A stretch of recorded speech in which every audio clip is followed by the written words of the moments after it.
एक खूप मस्त पहाट आणि इतका सुंदर पाऊस.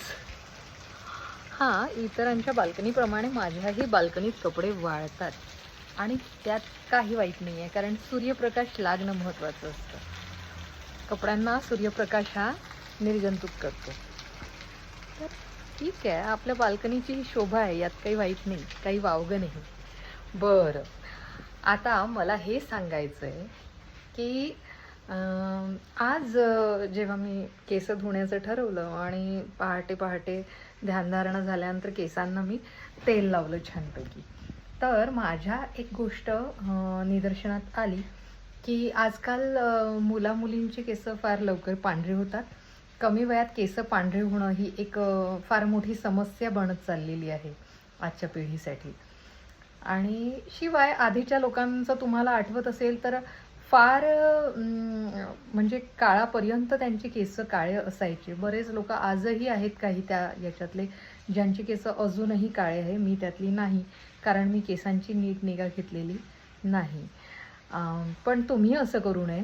आणि म्हणून माझ्याकडे एक फार म्हणजे आधीपासून मला काही जणांनी सांगितलं होतं की तेलामध्ये आवळा आणि कापूर ह्या दोन गोष्टी जर असल्या तर केस निश्चिततेने लांब काळापर्यंत म्हणजे चिरकाल काळे असतात. तर हे बघा, जसं मी आता माझ्याकडे स्वानंदच्याही तेलात मी कापूर घातलेला आहे. हे तुम्हाला इथे थोडंफार असं दिसणार, हे इथनं दिसते बघा. तर हे त्याच्या हिशेबाने वितळू द्या, त्याला जसं वितळायचं आहे तसं. तुम्ही काही त्याला विरघळण्याच्या मागे लागू नका. पण हेच की तुम्हीही तुमच्याकडे वापरता स्वानंदचं तेल असेल तर उत्तमच, आणि तुम्हाला हवं असेल तर मी त्यात कापूर घालून देणार.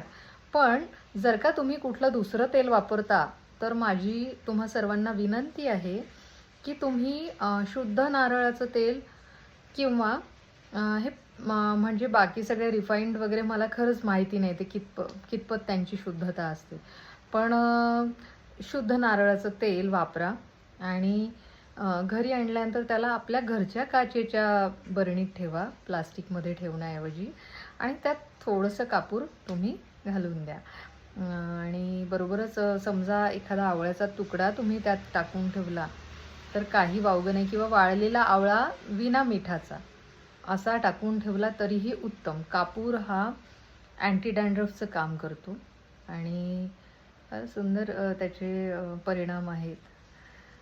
तर हे एवढंच सांगायचं होतं आणि फार मला महत्त्वाचं वाटलं, कारण केस हा सौंदर्याचा एक फार महत्त्वाचा भाग असतो. बऱ्याच लोकांना केस गळणं आणि अवेळी त्यांची म्हणजे टक्कल पडणं, अशा सगळ्या गोष्टी होतात.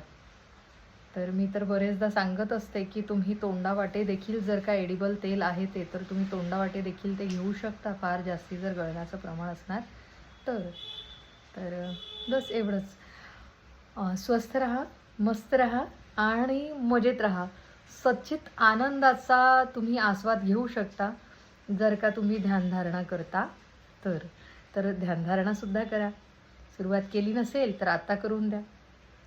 रोज पहाटे लवकर उठूया, ध्यानधारणेने दिवसाची सुरुवात करूया आणि आपला दिवस आनंदमयी जगूया. या मग स्वानंदला.